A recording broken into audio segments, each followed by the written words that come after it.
आपल्याला माहित आहे का, मुक्ताफळे उधळणे म्हणजेच काय? प्रथमतः मुक्ताफळ म्हणजेच मोती.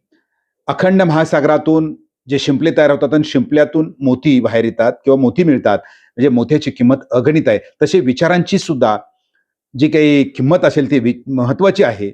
मोत्यासारखे विचार, मोत्यासारखं असणारं लेखन, मोत्यासारखं अक्षर म्हणतो आपण. म्हणून गणपतीच्या आरतीमध्ये सुद्धा सांगितलेलं आहे, कंठी झळके माळ मुक्ता फळांची. मोती हे वेचायचे असतात, मोती उधळायचे नसतात, ते किमती असतात.